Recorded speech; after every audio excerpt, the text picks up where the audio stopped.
Our research, transparency, and accountability in governance boils down to this. How do being open and responsible actually matter?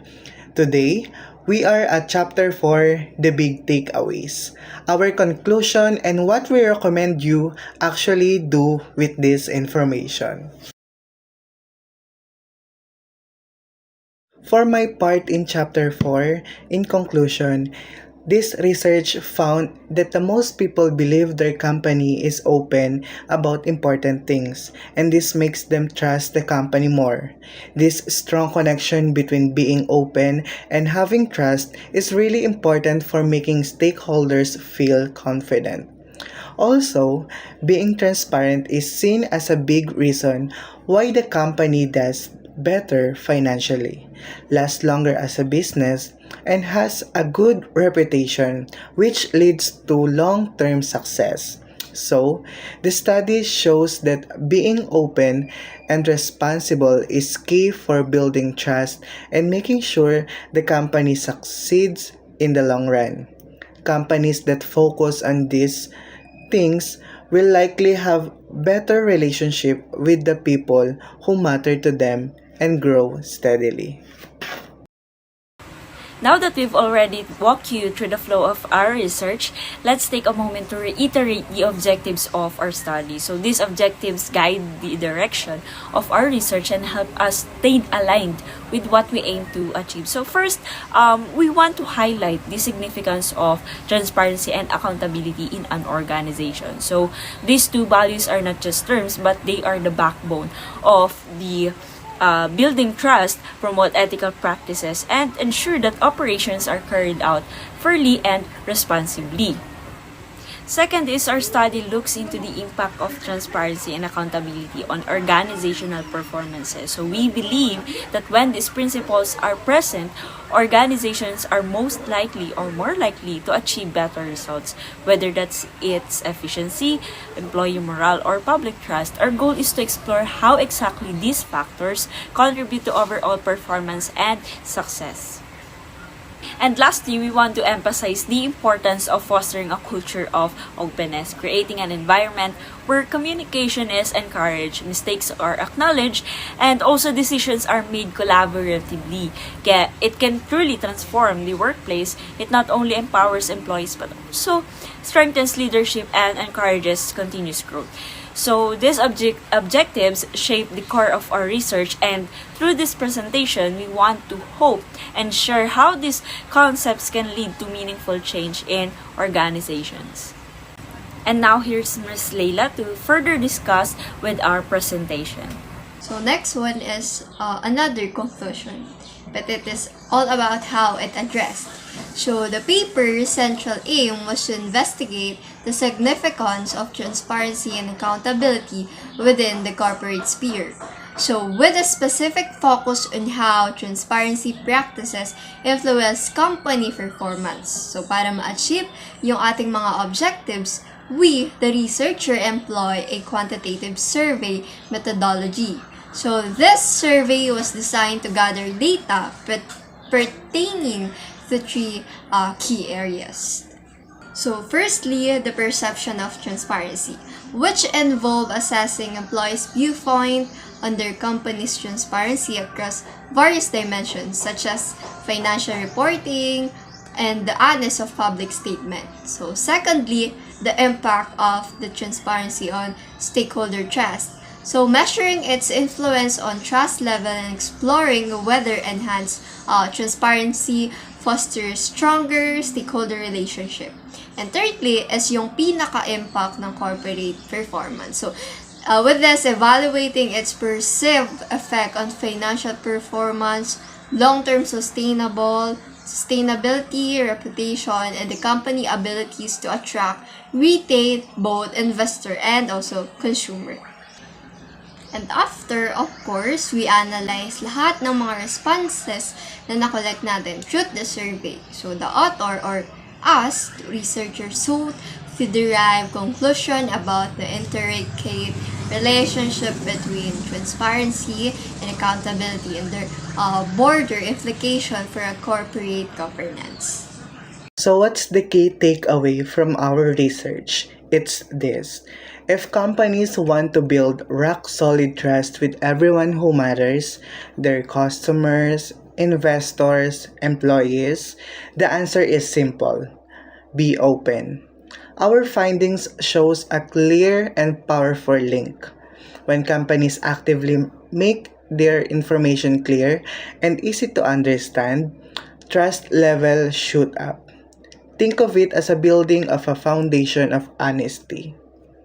Therefore, our recommendation is clear.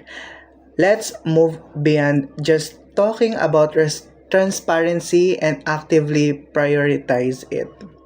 By committing to open communication, companies will not only strengthen their relationships but also pave the way of lancing growth and a brighter future. To move forward, we recommend that organizations adopt standardized disclosure guidelines. So this means having a clear and consistent way of sharing important information when this is done properly with stakeholders like employees, clients, or even investors that can receive accurate and timely and comparable data. So this kind of transparency doesn't just look good, it actually helps the organization with reliable informations, leaders, and decision makers to get a full and clear view of what's really happening in the company, which leads to better choices, fewer risks, and smarter planning for the future. And now here's Miss Leila. So as we all know, we are now in the generation na ang technology is kailangan na talaga sa industries. So our one of the recommendation is the integration of technology offers powerful tools to enhance transparency across various organization function. So one of that is the enterprise resource planning. So it can automate core business processes such as finance, human resources, and supply chain management.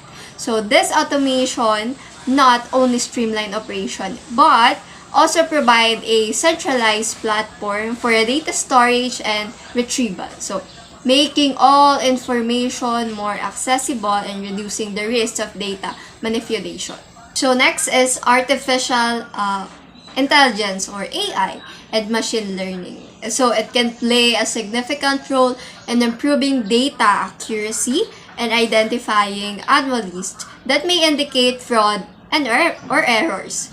So these technologies can analyze large dataset to provide a real-time insight into financial performance or kaya naman sa operational efficiency and compliances. So enabling stakeholder to make informed decision. So next is also by leveraging this technology advancement. So organization can create a more transparent and accountable environment, and ultimately strengthening stakeholder trust and improve overall governance. For my part in Chapter 5, we all know stakeholders this day: investor, customers, community. They want to see what's under the hood, right? Our research dives into a really key question. Does opening up actually help a company's bottom line? Think about it. Could being more transparent, like clear financial, sharing our environmental footprint actually makes us more efficient or attract more of those crucial investments? And maybe even more importantly, does it build that the rock solid trust with everyone who cares about our company?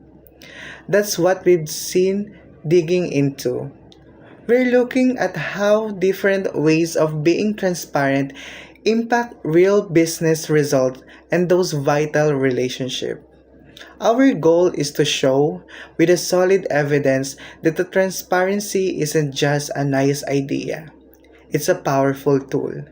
We want to give leaders, investors, and even policymakers a roadmap to use transparency effectively, proving that being open isn't just the right thing to do. It is the smart thing to do for long-term success and trust. So now we're heading on to key findings. So first, we found that clear financial disclosure is crucial in building stakeholder trust. When an organization is open about where its money is going and how it's being managed, stakeholders are more confident in supporting or working with them. It also empowers people to make informed decisions based on facts and not only about assumptions. And second, our study shows that sustainability reporting is no longer just a trend. It's becoming a vital part of corporate transparency. It shares how the company impacts the environment and society, that shows responsibility and builds credibility. It proves that the organization isn't just thinking short term but is committed to a long-term positive impact.